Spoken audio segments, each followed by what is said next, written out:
kesempatannya. Kepada Leontin yang terhormat, izinkan saya memaparkan karya ilmiah saya dengan judul Integrasi Literasi Digital dan Sosiopreneur terhadap Pembangunan Berkelanjutan dengan Pendekatan Al-Quran. Sebelum kita masuk, mari kita lihat beberapa penggunaan internet di Indonesia. Berdasarkan hasil survei yang dilakukan oleh Asosiasi Penyedia Jasa Internet Indonesia, di situ dikatakan bahwa pengguna internet Indonesia berjumlah 79,5% dari jumlah penduduk. Artinya, sebagian besar masyarakat Indonesia itu bisa mengakses internet, baik dari untuk menonton, menghibur, dan berbagai pekerjaan lainnya. Tidak hanya di situ, ternyata penggunaan digital itu bisa di berbagai sektor. Salah satunya adalah sektor kewirausahaan. Contohnya seperti e-commerce, Shopee, Tokopedia, Lazada, Bukalapak, dan sebagainya. Kemudian ada di sektor sociopreneurship. Sociopreneur ini artinya adalah orang yang berwirausaha, tetapi dia tidak mementingkan profit, melainkan justru di aspek sosialnya. Lalu bagaimana integrasi literasi digital dan sosiopreneur terhadap pembangunan berkelanjutan? Di sini saya mengutip dari Al-Quran Surah Al-Jumu'ah ayat 9 dan 10.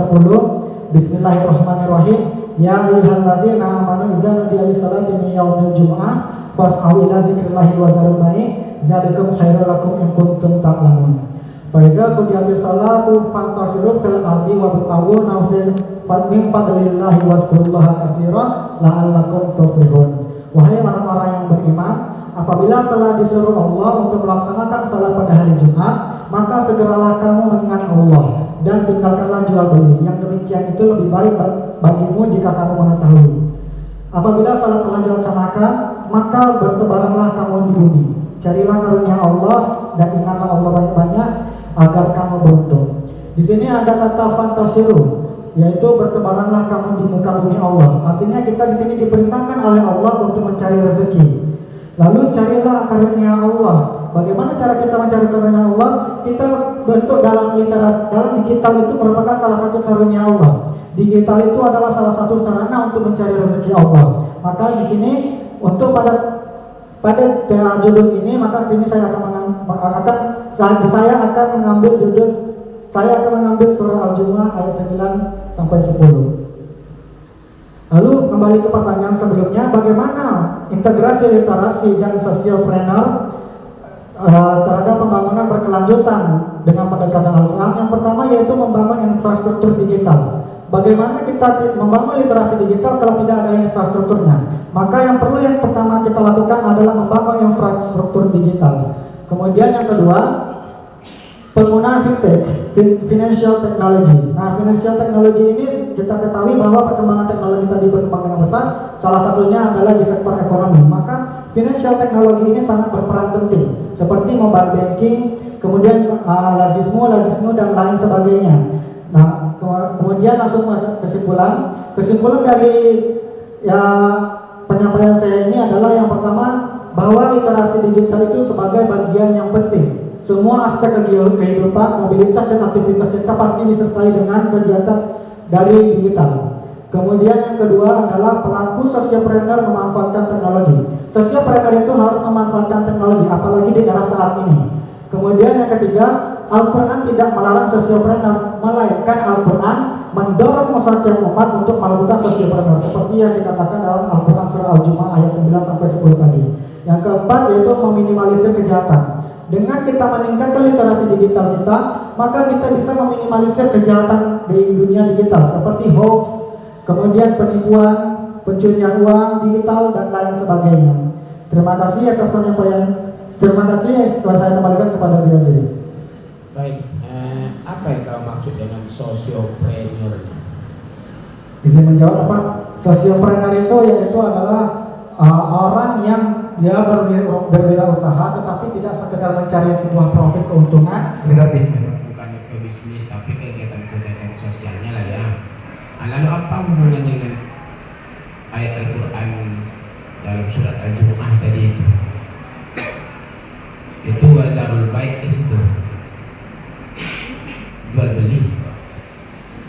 Di mana sosiopreneur itu?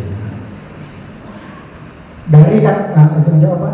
Tadi kan saya bilang sociopreneur itu dia kegiatan berwirausaha. Nah, yang namanya berwirausaha ada namanya jual beli. Nah, tetapi sociopreneur di sini dia tidak sekedar mementingkan sebuah profit keuntungan, Pak, melainkan dia juga ada kegiatan sosialnya. Tetapi tetap dia melaksanakan kegiatan jual beli, Bapak. Tetap ada jual beli. Tetap ada kegiatan. Tapi dia tidak mengedepankan untungnya gitu ya. Oh gitu ya. Ya silakan nih Buya Rajuki. Sociopreneur yang ditawarkan ini solusinya, beberapa solusi penyelesaian masalah problem yang ada di masyarakat. Yang saya tanyakan kepada penyaji, ketika mengangkat judul ini, produk apa yang kita tawarkan sama masyarakat itu sendiri? Silakan jawab. Tetapi kita mengajak semua masyarakat itu, ayo mari kita meningkatkan literasi digital kita. Karena seperti yang dikatakan yang pendahuluan bahwa sekarang ini begitu masif penggunaan digital di berbagai sektor, salah satunya adalah sektor wirausaha. Nah, wirausaha ini kan juga berhubungan dengan namanya jual beli, berhubungan dengan uang. Tetapi kalau misalnya kita tidak meningkatkan literasi digital, nanti kalau misalnya ada suatu penipuan yang masuk di handphone kita, di gadget kita, nanti akan terjadi kejahatan di cyber, kejahatan internet. Nah, jadi salah satu hasil dari karya saya ini bukan berupa suatu produk, melainkan sebuah ajakan kepada masyarakat untuk meningkatkan literasi digital. Diluruskan ya, produk ini bisa berarti barang dan hasil. Tapi yang saya maksud, apa yang membuat dari konsep Anda ini bentuk daripada sociopreneur itu?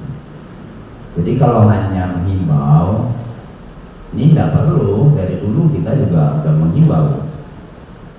Apa konsepnya? Jadi produk itu bisa berarti juga konsep-konsep hasil daripada sociopreneur itu sendiri.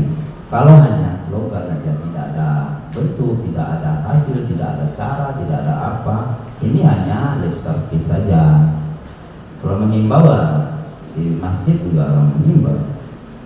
Jadi apa konsep-konsep dari sociopreneur yang Anda tawarkan dalam makalah Anda ini? Bisa menjawab, Pak? Ya. Untuk konsep-konsep yang saya tawarkan dalam kepada sociopreneur ini, yaitu kita ketahui sociopreneur ini kan cakupannya luasnya, termasuk salah satunya adalah UMKM sesuai dengan tujuan pembangunan berkelanjutan. Nah, pembangunan berkelanjutan ini kan fokusnya yaitu kepada UMKM. Nah, UMKM ini kita ketahui sekarang ini dia melakukan kegiatan jual beli atau bertransaksi ekonomi itu masih dalam keadaan yang konvensional, artinya masih secara manual. Tetapi dengan kita menerapkan teknologi digital, saya berharap kepada para sociopreneur ini, termasuk kepada para UMKM ini, dia bisa mengalihkan ke kegiatan konvensionalnya itu dengan beralih kepada digital. Misalnya pembayaran bisa menggunakan kris atau barcode, kira-kira seperti itu, Bapak. Berarti ini sebuah istilah, tapi ngikut kepada produk-produk yang telah diciptakan oleh orang. Dan maunya saya sih sociopreneur ini dia punya tersendiri, seperti beberapa IA misalnya, kecerdasan buatan. Jadi ketika orang problemnya di satu sisi, berarti dia punya solusinya, problem solvingnya jelas. Seperti saya misalnya, Anda ini ada beberapa problem yang Anda bertanya sama saya bisa jawab dulu.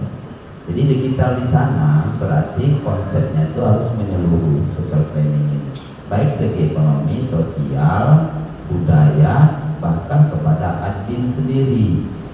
Di konflik sosial itu kan. Tuh. Seterusnya ketika berbicara tentang itu juga, ini kan masalah social planning ini kan tidak terlepas daripada pola kehidupan manusia itu sendiri. Nah, literasi berarti kan ada kecerdasan orang memahami, mencari solusi, membaca dan seterusnya ini. Nah, yang menjadi titik berat kita, jangan sampai kita pada posisi social planner tetapi malah menyesatkan orang. Jadi tetap, jadi pertanyaan saya, bagaimana kita memberi rambu-rambu nih atau aturan dalam makalah Anda khususnya yang berada di kita negara hukum? Ya, silakan.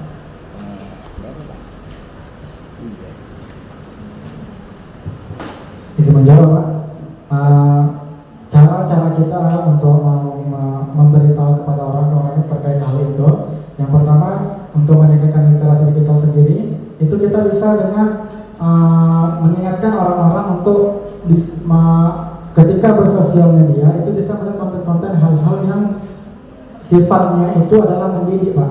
Jadi tidak hanya sekedar sebuah hiburan saja, tetapi ada konten yang mendidik terhadap literasi digital itu sendiri. Misalnya ada konten di dalam sebuah sosial media dia menyatakan kalau dia membahas mengenai penyebaran hoax, kemudian ada cara kiat-kiatnya, itu bisa kita ambil dari situ, Pak. Kemudian dengan cara membuat sebuah pelatihan atau sebuah seminar kepada masyarakat untuk terus berlatih meningkatkan literasi digital pada masyarakat sekitar. Silakan Ibu Ustazah Isra. Terima kasih, Pak Prof.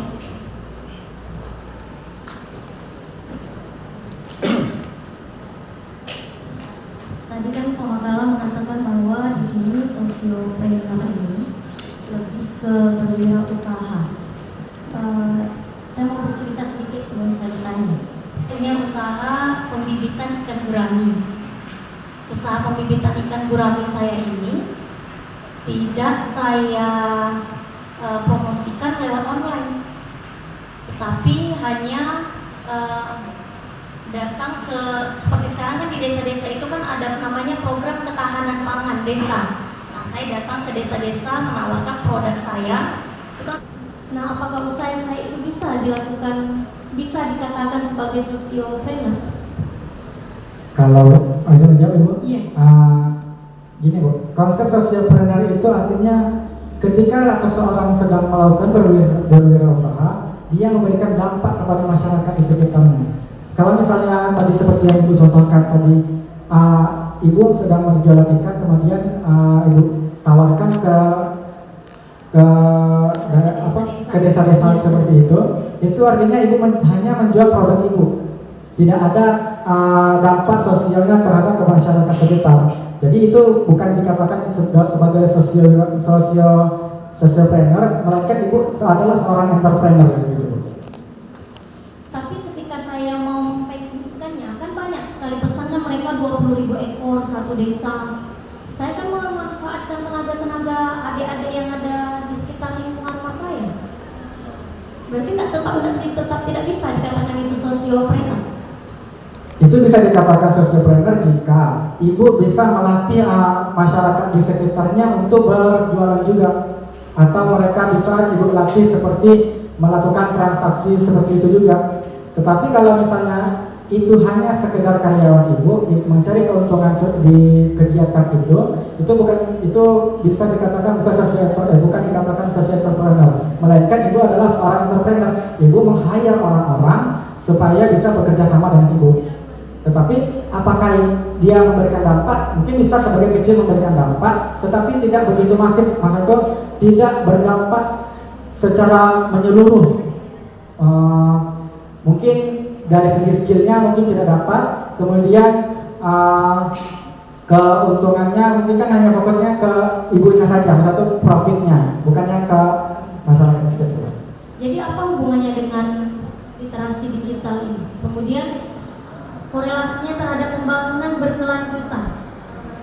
Halaman 8, identifikasi ayat yang sesuai dengan tujuan pembangunan berkelanjutan TPB pada tujuan 8. Itu tujuan 8 itu maksudnya apa? Nah, saya tidak ada menemukan penjelasan tentang identifikasi ayat yang sesuai dengan TPB pada tujuan 8. Tipe enggak? Ibu,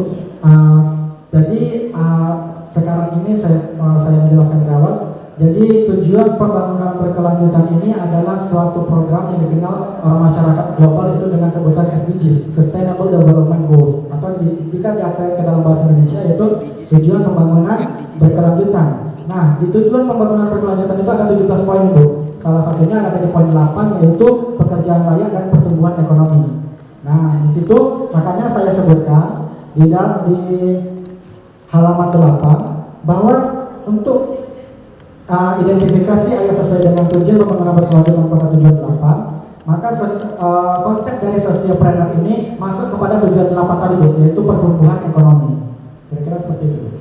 Jadi biar yang membacanya tidak mengambang, tidak bertanya-tanya, seharusnya sebelumnya itu harus dijelaskan, dibuat satu poin apa-apa saja isi dari tujuan pembangunan berkelanjutan yang 17 poin tadi, ya kan? Tentu kan yang baca jadi bertanya-tanya, ini tujuan 8 apa, ya kan? Kemudian, jadi bagaimana perspektif Islam dalam menghadapi literasi digital? Karena kan kita banyak nih mengetahui bahwa ada beberapa faktor yang menyebabkan terjadinya literasi digital, diantaranya tadi ada perubahan regulasi, aturan-aturan yang memaksa kita agar kita langsung ikut terjun melakukan ini, ya kan? Jadi bagaimana perspektif Islam dalam menghadapi literasi digital tersebut? Nah, Islam menghadapi dalam perspektif Islam dalam menghadapi literasi digital itu sangat didukung penuh, Bu. Dinyatakan di dalam surah salah satunya adalah surah Al-Alaq, Iqra bismi rabbikal ladzi khalaq, khalaqal insana min 'alaq, Iqra wa rabbukal akram, alladzi 'allama bil qalam, 'allamal insana ma lam ya'lam. Di situ di ayat pertama di surah Allah memerintahkan bacalah. Nah, literasi itu bukan hanya sekedar membaca A, B, C, D, tetapi membaca ini konsepnya luas, seperti memahami, menganalisis, dan lain sebagainya. Dan itu termasuk ke dalam literasi digital, Bu. Jadi literasi digital, jadi dalam perspektif Islam terhadap literasi digital itu justru didukung penuh sama Al-Quran. Tapi kalau menurut saya lebih tepatnya landasannya semua al-mujarrad kayak tadi. Supaya orang yang beriman jika seseorang fasik, karena kan kita harus menyaring setiap informasi yang masuk ke kita. Ya kan, selain membaca itu juga. Ini kalau yang itu gimana? Halaman 4.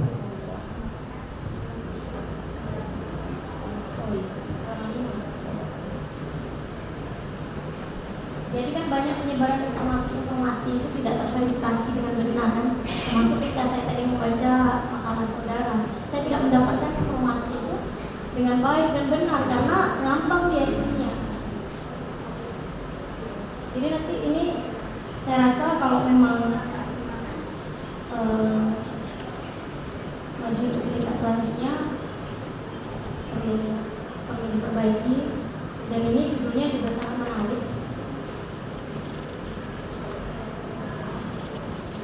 Saya rasa itu saja, Pak Prof. Terima kasih Ustazah Misra. Silakan ditutup. Kepada Dewan Hakim Terhormat, terima kasih atas kesempatannya yang telah membahas masalah dari tulisannya saya. Terima kasih atas masukan dan sarannya. Semoga